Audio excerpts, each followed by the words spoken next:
Hello everyone. तो आज हम पॉलिनोमियल्स पढ़ने वाले हैं। पॉलिनोमियल का एकदम बेसिक से स्टार्ट करेंगे कि कौन सा पॉलिनोमियल होगा, पॉलिनोमियल क्या होता है, उसकी डिग्री क्या है, जीरो पॉलिनोमियल और कांस्टेंट पॉलिनोमियल में क्या डिफरेंस है। इसको लेके बहुत प्रॉब्लम होता है लोगों के बीच में कि ये कौन सा जीरो पॉलिनोमियल है और कौन सा कांस्टेंट पॉलिनोमियल है। इसके बाद पॉलिनोमियल्स के zero, remainder theorem, factor theorem सब कुछ करने वाले हैं। एकदम बेसिक से स्टार्ट करेंगे। तो चलिए स्टार्ट करते हैं।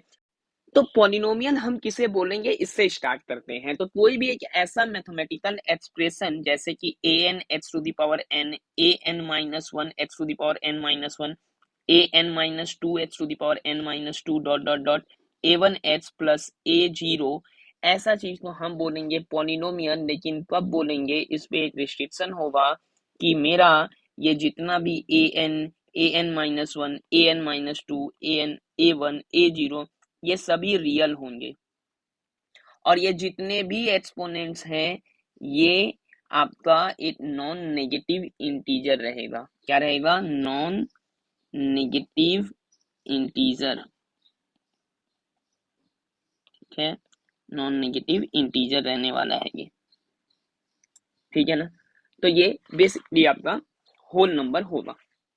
ये सारा इंडेक्स, मतलब अगर कहीं पे ये लिखा हुआ है 3h⁵ plus 4h² plus 3h plus 2/h, तो ये देखो 2/h होने की वजह से क्या हो गया, x⁻⁻1 हो गया। यानी इसको हम पॉलिनोमियल नहीं बोल पाएंगे। ठीक है। तो पॉलिनोमियल के लिए आपको हमेशा ये जो पावर्स हैं, जो एक्सपोनेंट्स हैं, वो होल नंबर में होने चाहिए। ये -1 होल नंबर नहीं है। जैसे अगर कहीं लिखा हुआ है 5h³ plus 4h² plus 3√h plus 1, ये भी पॉलिनोमियल नहीं है, क्योंकि ये √h जो है वो h⁻½ h⁻½ यानी ये तो मेरा क्या हो गया, आपका होल नंबर नहीं आया हाफ। तो इसे हम पॉलिनोमियल नहीं बोलेंगे। पॉलिनोमियल किसे बोलेंगे? जहां ये सारा कोफिशिएंट्स, इनको हम क्या कहते हैं, कोफिशिएंट्स बोलते हैं इन कांस्टेंट्स को, जो इन वेरिएबल्स के साथ मल्टीप्लाइड रहते हैं। तो ये सारा रियल होना चाहिए और ये सारा इंडेक्स जो है वो, या एक्सपोनेंट बोले या इंडेक्स बोले या पावर बोले, ये सभी होल नंबर होने चाहिए, तभी हम इसे पॉलिनोमियल बोलेंगे। तो उम्मीद है अभी तक आपको पॉलिनोमियल समझ में आ गया होगा। अब जरा आप देखो और सोचो कि कौन सा पॉलिनोमियल है इसमें से और कौन सा पॉलिनोमियल नहीं है। पहले खुद सोचो वीडियो को पॉज करके कि कौन सा पॉलिनोमियल है और कौन सा पॉलिनोमियल नहीं है। ठीक है, चलो अभी तक आपने सोच लिया होगा। तो देखो, ये पॉलिनोमियल नहीं है। क्यों नहीं है? क्योंकि इसमें पावर -2 हो जा रहा है। ये भी पॉलिनोमियल नहीं है क्योंकि यहाँ h⁻½ हो जा रहा है। बट ये पॉलिनोमियल है। ठीक है, क्योंकि यहाँ कोई भी वैसा पावर नहीं है, सारा जो भी इंडेक्स है वो नॉन नेगेटिव है। तो अभी तक उम्मीद है कि आपको पॉलिनोमियल क्या है, कौन सा है, वो समझ में आ गया होगा। तो चलो अब आगे बढ़ते हैं। तो अब यहाँ पर अगर मान लो आपको ऐसा लिखा हुआ है 7h⁵ 4h³ plus 2h² plus 1, तो यहाँ से आपसे पूछा जा सकता है कि what is the coefficient of h⁻3।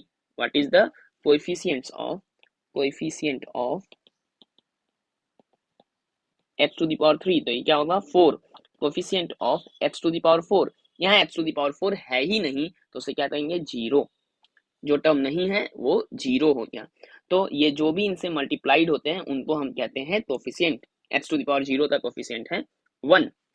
अब जो हाईएस्ट पावर है, यहाँ हाईएस्ट है ना पावर, इसे हम बोलेंगे degree of polynomial. Degree of polynomial. ठीक है, तो n जो है यहाँ से हम बोल सकते हैं n जो है वो डिग्री है। ठीक है, तो highest power of h in polynomial is called degree of polynomial. ठीक है, the highest power of h in the polynomial is called degree of the polynomial. जैसे कि आप देखो fx, अगर fx करके लिखते हैं कहीं पे px, कहीं पे gx। ठीक है, आगे अब जब क्लास 11-12 में जाओगे तो पढ़ोगे कि ये फंक्शन है। अभी पॉलिनोमियल के लिए समझो, तो 3h⁴ प्लस 5h² प्लस 2, इसमें डिग्री जो है वो 4 है। अगर एक ऐसा लिखा हुआ हो that h+3, h+5, 3h² plus 9 and h plus 4, इसका डिग्री बताओ। तो आप इतना समझो कि ये सारा तो आपस में मल्टीप्लाई होने वाला है, ठीक है। तो यहाँ h टू द पावर 1 है, 1 है, 2 है और 1 है। तो ये सब जब मल्टीप्लाई होगा तो ये सारा पावर ऐड हो जाएगा, मल्टीप्लाई होने से पावर ऐड हो जाता है, अपने एक्सपोनेंट पढ़ा हुआ है। तो ये 5। और अगर किसी को एक्सपोनेंट और इंडिसेस में दिक्कत है तो उसके वीडियो का लिंक डिस्क्रिप्शन में है, उसे भी आप देख सकते हो। थोड़ा बड़ा वीडियो है क्योंकि पूरा कवर किया गया है एक ही वीडियो में, ठीक है। तो चलो, ये अब आपको समझ में आ गया होगा कि डिग्री ऑफ पॉलिनोमियल कैसे निकालते हैं। तो अब थोड़ा डिग्री पे क्लासिफिकेशन कर लेते हैं और वो समझ लेते हैं जिसमें सबको बहुत ज्यादा दिक्कत होती है कि जीरो पॉलिनोमियल किसको बोलेंगे और कांस्टेंट पॉलिनोमियल किसे बोलेंगे। तो देखो, जीरो पॉलिनोमियल है जीरो, मतलब एफ एक्स जब जीरो है तो इसे हम कहेंगे जीरो पॉलिनोमियल, ठीक है। जीरो पॉलिनोमियल समझ में आ गया।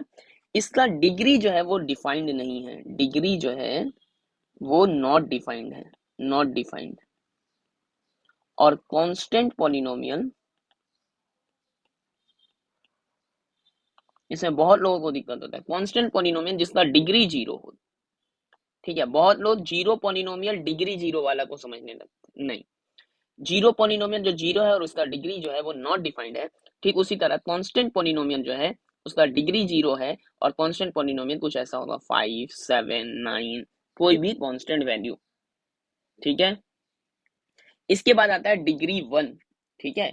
यहाँ मैं डिग्री लिख देता हूँ और यहाँ वो नाम दे दूंगा, क्या बोलेंगे उस पॉलिनोमियल को। तो जरा क्लासिफाई कर देते हैं पॉलिनोमियल्स को according two degree.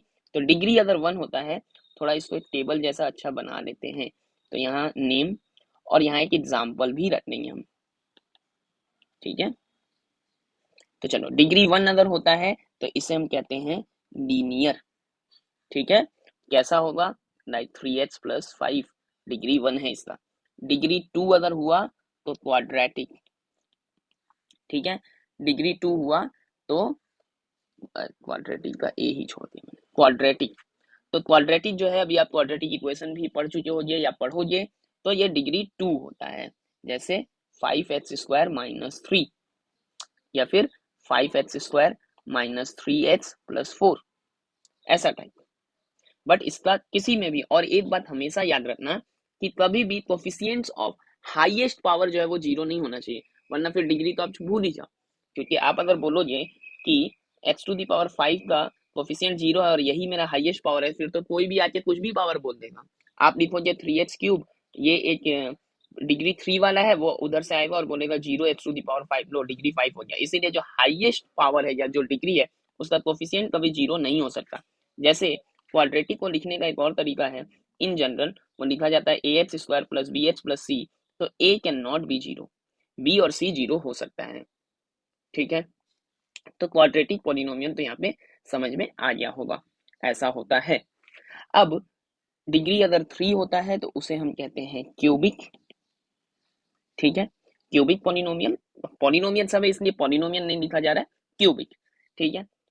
3x³ + 5x² + 2x - 3। देखो, डिग्री 3 ऐसा भी हो सकता है कि x³ + 5, ठीक है, इक्वल टू जीरो। अभी इक्वेशन नहीं लिखते हैं, एक्सप्रेशन लिख रहे हैं।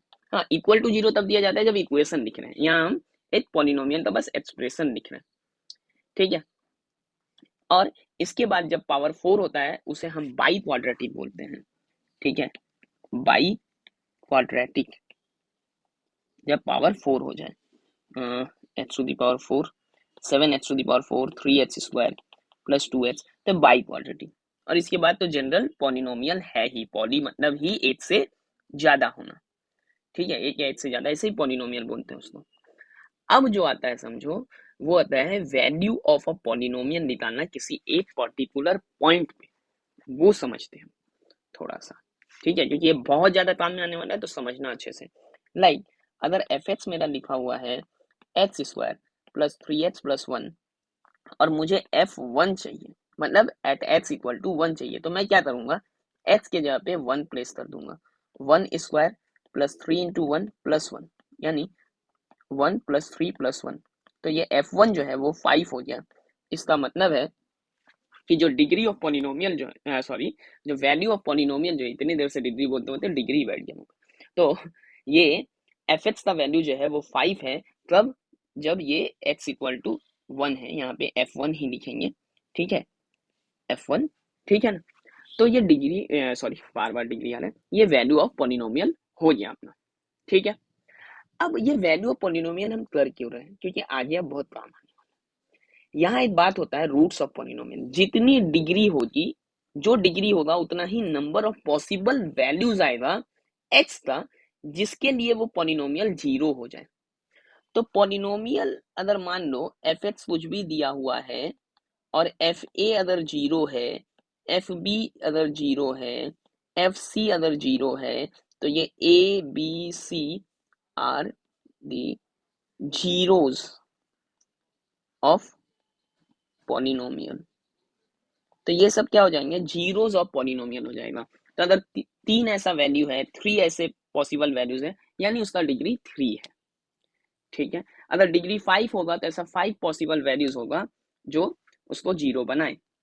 जैसे अगर हमसे पूछा जाए कि 3x प्लस 5 का जीरो बताओ, इसका क्या जीरो होगा? तो 3x प्लस 5 के लिए आपको क्या करना है? सबसे पहले इसको इक्वल टू जीरो करना है। अब 3x प्लस 5 है इक्वल टू जीरो है, ठीक है, तो इस साइड ये -5 और x का -5/3। तो -5/3 वो वैल्यू है जिसके लिए जीरो हो जाएगा। तो इस पॉलिनोमियल का जीरो क्या है? x equal to -5/3। एक और आ सकता है कि क्वाड्रेटिक अगर है एक्स स्क्वायर -5x प्लस 6, आपको बोले इसका जीरो बताओ, इसका जीरो आपने इसको फैक्टराइज कर लिया, इक्वल टू जीरो कर किया। फैक्टराइज करेंगे हम 3x minus 2x, middle term factorisation अगर नहीं सीखा है उसके वीडियो का भी लिंक मैं डाल देता हूँ डिस्क्रिप्शन में, वो देख लेना। तो x कॉमन लिया तो x माइनस 3, -2 कॉमन लिया x minus 3, so x minus 2 and x minus 3, तो x इक्वल टू 2 हो जाएगा इससे, और इससे हो जाएगा x इक्वल टू 3। तो देखो क्वाड्रेटिक पॉलिनोमियल था तो दो ठो जीरोस आ गया। आपको बहुत बार ऐसा बोलेगा चेक करो कि ये पर्टिकुलर वैल्यू जीरो है या नहीं है, या फिर एक वैल्यू दे देगा, ठीक है। अच्छा, जीरो के साथ साथ रूट भी बोला जाता है, जीरोस भी बोला जाता है, रूट भी बोला जाता है। अगर रूट बोल दिया जाए, जैसे क्वेश्चन लेते हैं, if x equal to 3 is a root of F X, ठीक है। एफ एक्स क्या है अपना? रूट ऑफ एफ एक्स क्या है? यहाँ से हटा देते हैं। एफ एक्स जो है वो है x³ minus 4x² plus 7k, then find k। तो x का वैल्यू अगर 3 है तो हमें k का वैल्यू बताना होगा, मतलब x इक्वल टू 3 जो है वो रूट है। तो पहला बात है, जैसे ही ये पता चले कि x इक्वल टू 3 रूट है, इसका मतलब f3 तो जीरो है। तो चलो f3 निकाल लेते हैं हम लोग। f3 निकालेंगे, यहाँ 3 पुट करेंगे। वैल्यू कैसे निकालते हैं? x के जगह पे वो वैल्यू डाल देंगे हम। तो 4 3 का square plus 7k, this is equal to zero. तो ये आया 27 माइनस 4, और यहाँ पे है 9 plus 7k equal to zero. So 27 minus 36 plus 7k equal to zero, यानी -9 plus 7k equal to zero. 7k equal to 9 और k इक्वल टू 9/7। तो ये इस तरह से आप k का वैल्यू निकाल पाओगे। तो एक टाइप तो ये होता है कि इसका जीरो फाइंड करिए, एक टाइप ये होता है कि आप जीरो निकालिए, सॉरी मतलब जीरो फाइंड, ये जीरो निकालिए की बात है। यहाँ हमने जीरो फाइंड कर दिया है और यहाँ आपको बताया रहेगा कि ये जीरो है और आप k का वैल्यू बताइए। एक और टाइप होता है जब आपको बोला जाता है चेक करने को कि ये इसका जीरो है या नहीं है, ठीक है। आपको बोला जाएगा x इक्वल टू -1 जो है, आप चेक करो कि इसका जीरो है या नहीं है। तो एफ एक्स है ये, तो f ऑफ -1 निकाल लेते हैं। -1³ प्लस 3 -1² प्लस 5 -1 प्लस 1। तो -1 का क्यूब तो -1 हो गया, प्लस यहाँ 3 है, -1 का स्क्वायर 1 हो गया, यहाँ -5 है, प्लस 1 है, यहाँ 3 और 1 4, यहाँ -1 और -5, तो हो गया -6 -5 6 और प्लस 4 यानी -2। ये इक्वल टू जीरो नहीं आया, इसलिए हम बोलेंगे x equal to -1 is not a zero. -1 is not a zero of this polynomial. अगर ये जीरो आता तो हम बोलते हैं this is a zero of polynomial, या फिर बोलते हैं root of polynomial. Zero of polynomial इसलिए बोलते हैं कि x के उस वैल्यू के लिए पॉलिनोमियल का वैल्यू जीरो हो जाता है। ठीक है, उम्मीद है यहाँ तक समझ में आ गया होगा आपको। तो हमने अभी तक पॉलिनोमियल क्या होता है, कौन सा पॉलिनोमियल है, कौन सा नहीं है, डिग्री, टाइप ऑफ पॉलिनोमियल, और ये रूट वाला थोड़ा क्वेश्चन देख लिया है। अब हम जाएंगे फैक्टर पे। तो अब देखते हैं पहले रिमाइंडर थ्योरम और फिर देखेंगे फैक्टर थ्योरम। ठीक है, ये एक्चुअली है क्या पहले। अब देखो नॉर्मली अगर किसी नंबर को ही मान लो आप 17 को 5 से जब डिवाइड करते थे तो क्या होता था, आपका 3 क्वोशंट था और 2 रिमाइंडर होता था। ये रिमाइंडर हमेशा इस 5 से छोटा होता था, मतलब रिमाइंडर 0, 1, 2, 3 या 4 इनमें से कुछ भी हो सकता था। ठीक है, तो रिमाइंडर इनमें से पूछा जाता था। तो वैसे ही यहाँ भी कुछ रिमाइंडर आ सकते हैं। वो रिमाइंडर हम कैसे निकालें, तो देखो अगर अभी तक तो आपने जो देखा ना कि आप F3 निकाल रहे थे, F2 निकाल रहे थे, F1 निकाल रहे थे, वो जीरोस था, तो आप जो वैल्यू डाल रहे थे उससे आपको फंक्शन का जो वैल्यू आ रहा था वो जीरो आ रहा था। जीरो इसलिए आ रहा था क्योंकि वो रूट था। अब हर नंबर तो उसका रूट होगा नहीं, वहां क्या करेंगे, तो आप जब भी ऐसे नंबर से मतलब एक पॉलिनोमियल को दूसरे पॉलिनोमियल से कहे ऐसा कि डिवाइड करोगे, तो हमेशा ये जरूरी नहीं है कि वो उसका कोसेंट ही हो जाए, मतलब कि बस वो फैक्टर ही हो जाए, आपको कुछ रिमाइंडर ना मिले। बहुत सारे ऐसे केसेस होंगे जब आप उससे डिवाइड करोगे तो वो एक रिमाइंडर देगा। मतलब क्या है कि अगर एक पीएच एक पॉलिनोमियल है और उसका डिग्री 1 या 1 से ज्यादा है और उसे हम डिवाइड करते हैं x माइनस ए से, किसी एक बाइनोमियल x माइनस ए से, तो रिमाइंडर क्या होगा, वो पी ए होगा। मतलब क्या है इसका, देखो x equal to A, x minus A है ना, तो इसका रूट क्या हो गया, अगर ये एक बाइनोमियल ये भी तो एक पॉलिनोमियल भी है, तो इसका रूट क्या हो गया, इसका रूट तो ए हो गया ना। अब ये जो रूट ए है अगर इसको हम पुट करें यहाँ तो हमें पी ए मिल जाएगा और वहां से एक रिमाइंडर मिलेगा हमें। अगर वो रिमाइंडर जीरो होता है तो वो फैक्टर हो जाएगा, जो कि आगे हम फैक्टर थ्योरम में पढ़ेंगे। अगर ये नॉट इक्वल टू जीरो आता है तो हमें वही रिमाइंडर मिल जाएगा। ठीक है, चलो देखते हैं कैसा होने वाला है ये। Like find the remainder when this is divided by H plus one. तो हम मान लेते हैं ना ये जी एच है, एच प्लस वन, तो जी एच का रूट क्या हो गया, जी एच का जीरो क्या हो गया, तो एच प्लस वन को हम जीरो करेंगे। इसके बाद हमें एच का वैल्यू मिल जाएगा माइनस वन। अब हम यहाँ पर एफ माइनस वन निकालेंगे। एफ माइनस वन क्या है, minus one cube plus minus one का square plus 2 into minus one plus 3। यहाँ एच के जगह पे माइनस वन पुट कर दिया गया, तो ये हो गया मेरा माइनस वन। माइनस वन का स्क्वायर वन होता है, 2 into minus one minus two हो गया, और यहाँ पर प्लस 3 है, तो 3 एंड 1 4 माइनस 3, यानी रिमाइंडर हो गया 1। ये जो वैल्यू आएगा ना एफ ऑफ माइनस वन का, यही हमारा रिमाइंडर है। ठीक है, समझ में आया आपको रिमाइंडर थ्योरम क्या है। अभी देखो find the remainder when fx is equal to 4x cube minus 2x square minus 4x minus 1 is divided by 2x minus 1।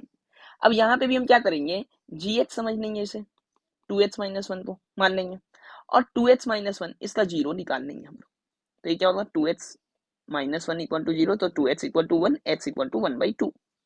अब हम इसी 1/2 पे f का वैल्यू निकालेंगे, fx का वैल्यू निकालेंगे, एट x इक्वल टू 1/2, मैंने x इज इक्वल टू 1/2, तो 1/2 डाल दिए इधर, तो 4 into 1/2 cube minus 2 1/2 square minus 4 1/2 minus 1।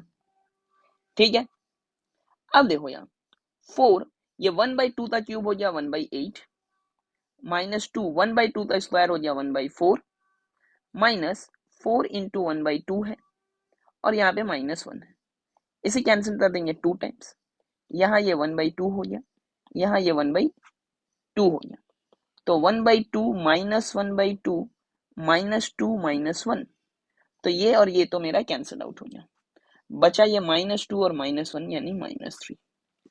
ठीक है, देख लो क्या किया था इस क्वेश्चन में हमने, 2x माइनस 1 को जीरो किया, 2x को 1 ले लिया, अब x का वैल्यू हाफ है, अब उसी हाफ को यहाँ पुट किया, half cube minus 2 into half square minus 4 into half minus 1।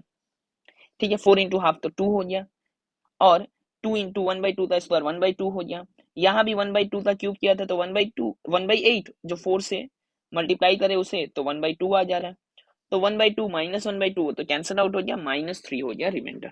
ठीक है, अब जो है ये देखो फैक्टर थ्योरम जो है आप पढ़ लो, कुछ अलग है नहीं, बस वो पीए का वैल्यू यहाँ पे अब 0 आ जाएगा।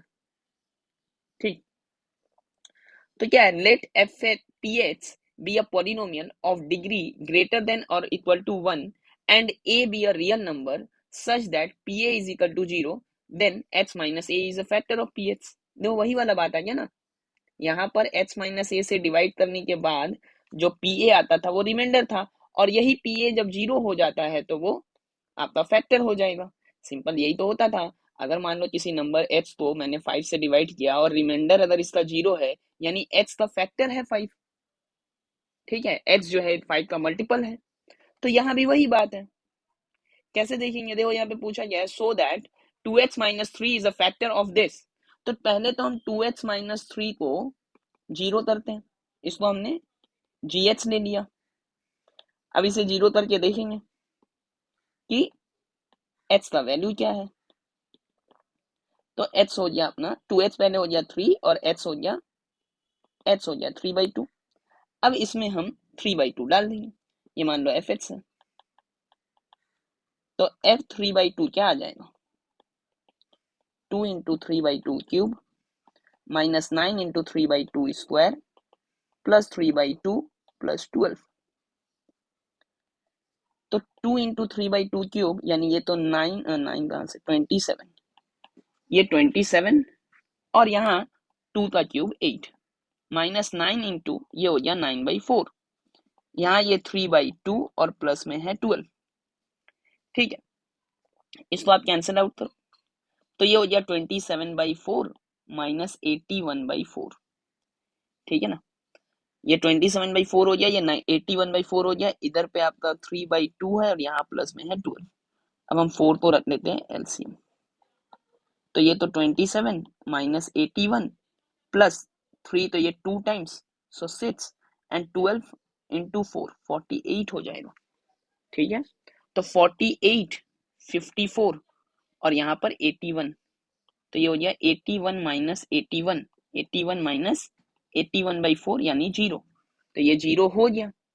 तो f3/2 अगर 0 होता है, अभी तो हमने देखा था कि f3/2 अगर 0 होता है तो h माइनस 3/2 या फिर यूं कहें 2h माइनस 3 एक फैक्टर है। अब देखते हैं इस क्वेश्चन को, determine which of the following polynomial has h minus 2 a factor.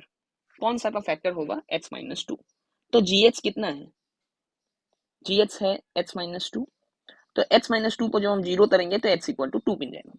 अब इसे हम ph समझ लेते हैं, 3h square plus 6h minus 24, तो p ऑफ 2 निकाल लेते हैं, 2 स्क्वायर प्लस 6 इंटू 2 माइनस 24, सो 3 इंटू 4 प्लस 12 माइनस 24, तो यहाँ तो 12 प्लस 12 माइनस 24 या फिर 24 माइनस 24 यानी 0 हो गया। तो इसका तो फैक्टर है भाई h माइनस 2। दूसरा वाला लेते हैं, जी एच तो रखा हुआ है, एफ एच लेते हैं, एफ एच क्या है अपना 4h square plus h minus 2, 4h square plus h minus 2, और अब f2 निकालेंगे हम, तो 4 into 2 square plus 2 minus 2, 4 into 4 और ये तो 0 हो गया, तो ये 16, तो यानी ये फैक्टर नहीं है और ये फैक्टर है, मतलब सॉरी ये है, इसका फैक्टर h माइनस 2 है। अब ये लास्ट क्वेश्चन है आज का, find the value of a and b if gx is equal to h plus 2 is a factor of fx and f1 is 4। तो अगर ये h plus 2 एक फैक्टर है, ठीक है, अगर ये h plus 2 एक फैक्टर है तो h इक्वल टू माइनस 2 हो जाएगा, h plus 2 जीरो करेंगे तो gh को जब हम जीरो करेंगे तो h इक्वल टू माइनस 2, तो यहाँ से हमें ये मिल जाएगा कि f of minus 2 is zero, because बोला ही हुआ है कि ये एक फैक्टर है, तो f ऑफ माइनस 2 तो जीरो होने वाला है। इसका मतलब minus 2 cube plus a minus 2 square plus b minus 2 plus 2 is equal to 0, यानी ये तो -8, यहाँ प्लस में 4a और -2b plus 2 is equal to 0। ठीक है, ये देख लो -8, यहाँ पर 4a -2b plus 2 is equal to 0। अब यहाँ पर ये 4a है और यहाँ पे -2b है, तो 4a माइनस 2b और -6 इज इक्वल टू 0। अब 2 कॉमन लेते हैं तो a 2a minus b minus 3 is equal to 0, या फिर ऐसा लिख सकते हैं 2a minus b is equal to 3। यहाँ से मिल गया हमें फर्स्ट इक्वेशन। एक और इन्फॉर्मेशन है हमारे पास, वो है f1 is equal to 4। f1 जो है वो 4 है, तो यहाँ अगर हम f1 4 है, तो अगर हम इसमें 1 डाल दें, मतलब f1 निकालें, तो 1 प्लस a, क्योंकि 1 का क्यूब भी 1 होता है, 1 का स्क्वायर भी 1 होता है, डायरेक्ट बैठा देते, plus b plus 2 is equal to 4 हो जाएगा ना। देखो 1, यहाँ भी 1, यहाँ भी 1, स्क्वायर करो क्यूब करो सभी 1 ही रहने वाला है, इक्वल टू 4 हो जाएगा। यानी a प्लस बी, यहाँ तो ये 3 है, इज इक्वल टू 4 माइनस 3, यानी a प्लस बी जो है वो 1 होगा। तो यहाँ से a और b में एक और इक्वेशन आ गया, a प्लस बी जो है वो 1 है। अब इन दोनों इक्वेशंस को ऐड कर देते हैं, ऐड करेंगे तो b और b कैंसिल हो जाएगा, तो 3a इज इक्वल टू 4, तो a का वैल्यू आ गया 4/3।